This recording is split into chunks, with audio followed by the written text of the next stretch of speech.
Continuamos con la unidad 5 de prueba.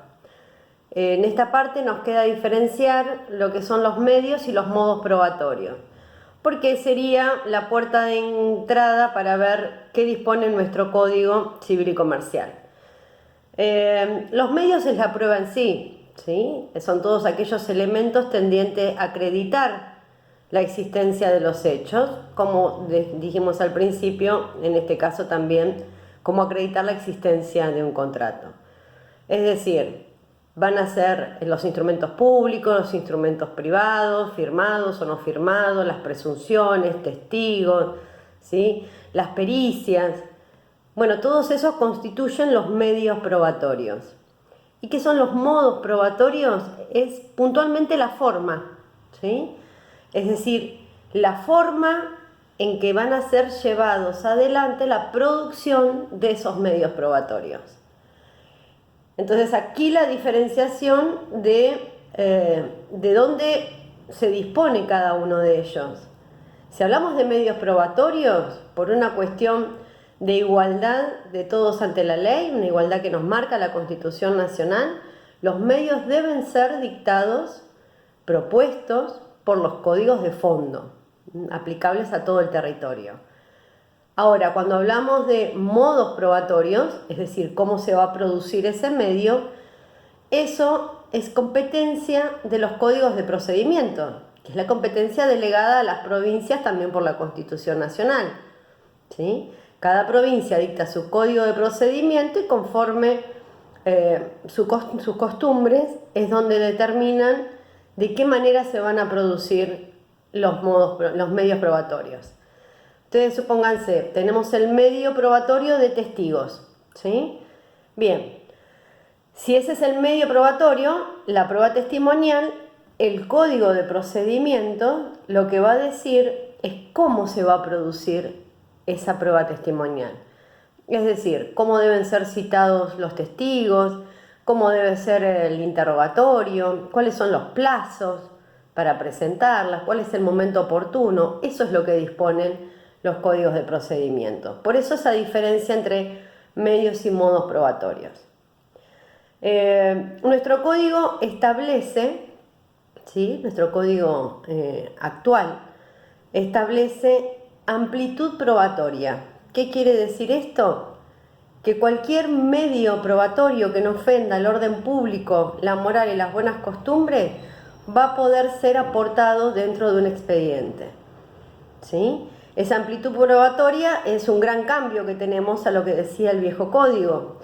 Vélez Arfield, en el artículo 1190, establecía y determinaba cuáles eran esos medios probatorios, tal así que parecía una enumeración taxativa, ¿sí? Y no enunciativa. La única diferencia que se notaba era que había olvidado el legislador hablar de la prueba pericial. Y no era que en esa época no era conocida la prueba pericial, claro que era conocida. De hecho, su código estaba en muchos casos citando a la prueba pericial. Sin embargo, cuando mencionaba los medios probatorios, este medio probatorio no estaba incluido.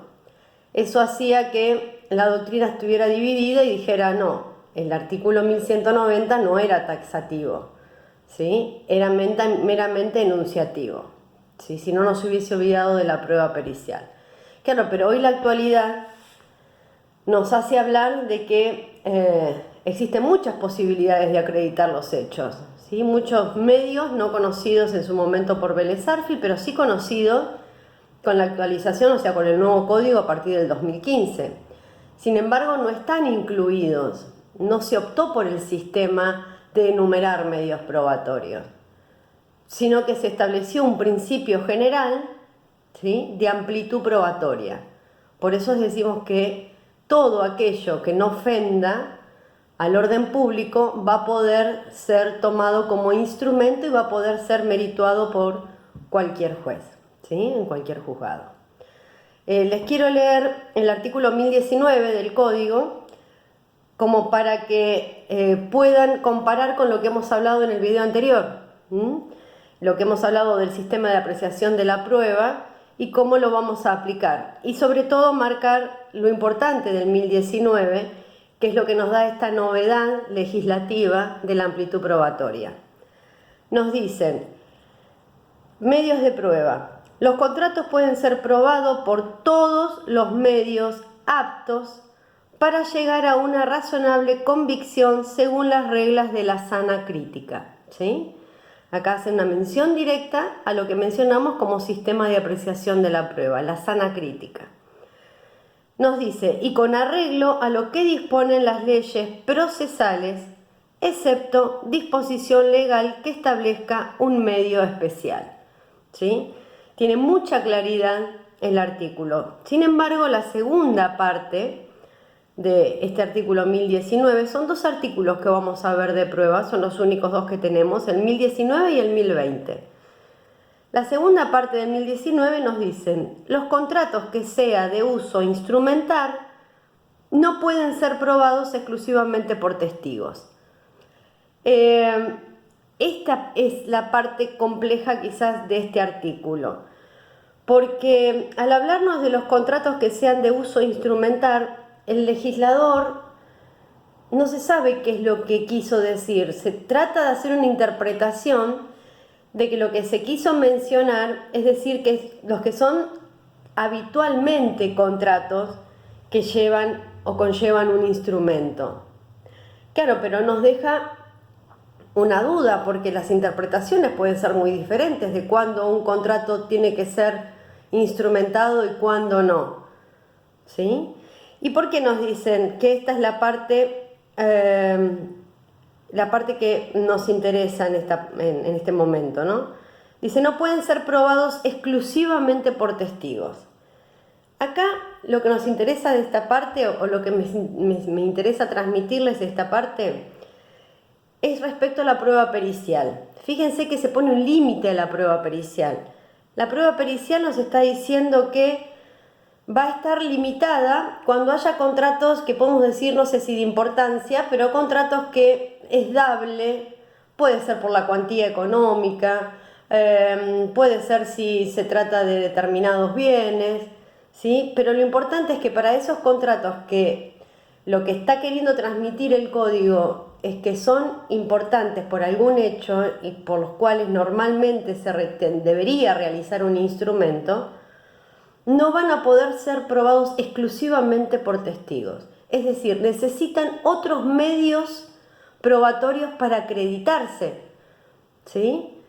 ¿Esto es por qué? Porque la prueba de testigos es una prueba muy subjetiva. Es justamente la prueba que donde más el juez debe aplicar la sana crítica, por la subjetividad.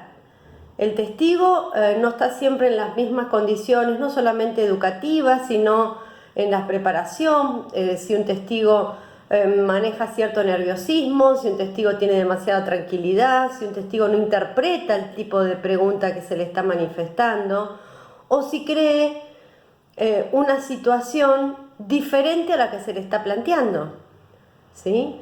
Entonces hay que estar muy pendiente de si estamos también frente a un testigo perito, porque puede haber un testigo que... Testigos saben quién es, ¿no? Es un tercero ajeno a las partes, ¿sí?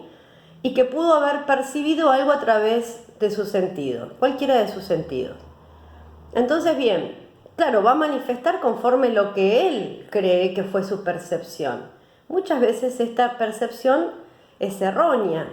Son los abogados, y es el juez en este caso el que tiene que poder hacerle interpretar al testigo qué es lo que se le está queriendo consultar, preguntar de lo que percibió.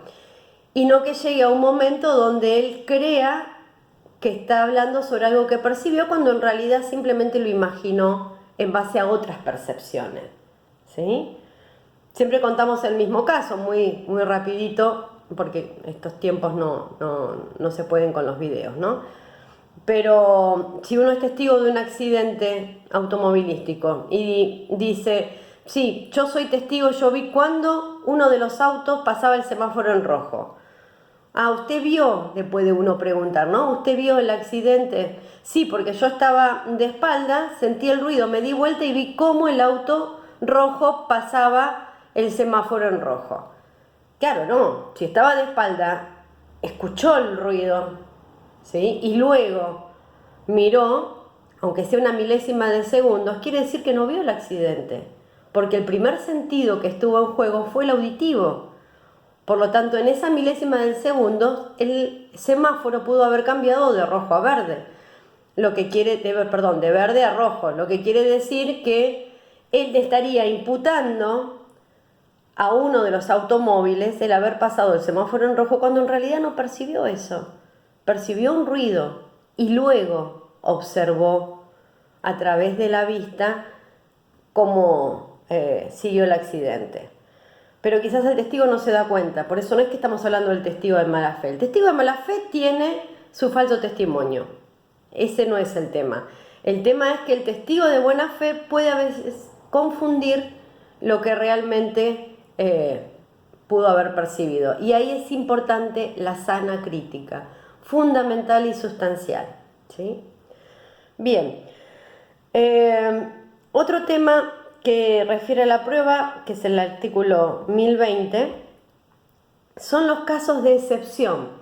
Es decir, cuando un contrato requiere una prueba en particular y las partes no cumplieron con esa prueba, puede ser que acrediten el por qué no han cumplido con esa prueba y puedan determinarlo a través de otros medios probatorios. Ahora, estos casos de excepción, conforme lo que vimos en el video anterior, puntualmente tienen que ver con la prueba que no es solemne absoluta. Porque si es solemne absoluta, recuerden que es nulo de nulidad absoluta, ¿sí? O sea que estamos únicamente hablando de los casos de excepción para los contratos que la forma sea solemne relativa, ¿sí? ¿Cuáles son los casos de excepción? Bien, les leo. Los contratos en los cuales la formalidad es requerida a los fines probatorios pueden ser probados por todos los medios, ¿sí? Inclusive por testigos. Si hay imposibilidad de obtener la prueba de haber sido cumplida la formalidad, es un caso, o si existe principio de prueba instrumental, segundo caso, o comienzo de ejecución.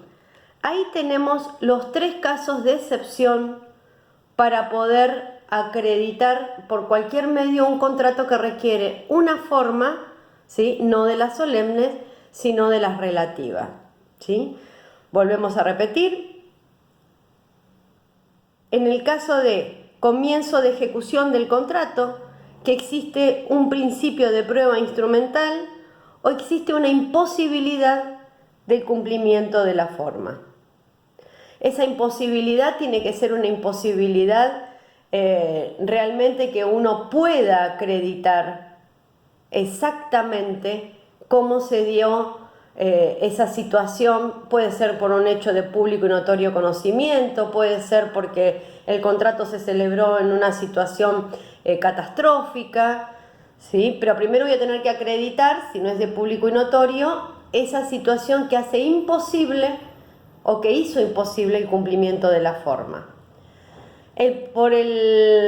Si hay principio de ejecución del contrato, quiere decir que el contrato, que es el otro caso, quiere decir que el contrato ya se empezó a cumplir.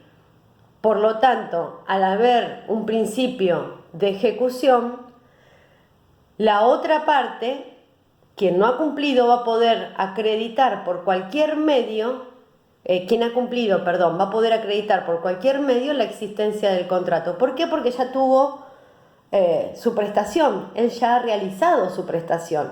Y cuando quiere demandarle al otro que cumpla con su prestación, quizás el otro le dice, ay no, un momentito, no estoy obligado a cumplir porque no tengo un instrumento que me obligue. Sí, claro, pero recibió la prestación que le hizo la otra parte. Entonces, aquel que hizo la prestación, por cualquier medio va a poder acreditar la existencia de ese contrato. Y el último de los casos es el principio de prueba por escrito, ¿sí? Que es aquel contrato en el cual las partes no cumplieron con la forma, pero tienen en su poder un principio de prueba por escrito. Lo tienen ellos o emana de un tercero que tiene interés en el asunto. ¿sí? Pero que ese instrumento, aunque no sea el instrumento que se exige, hace verosímil la existencia del hecho litigioso, o sea, la existencia del contrato. Por ejemplo, puede ser un libro contable de un tercero, ¿sí? Donde figure el contrato principal, que es el que se está demandando y es el que se está queriendo probar. ¿Mm? Bueno,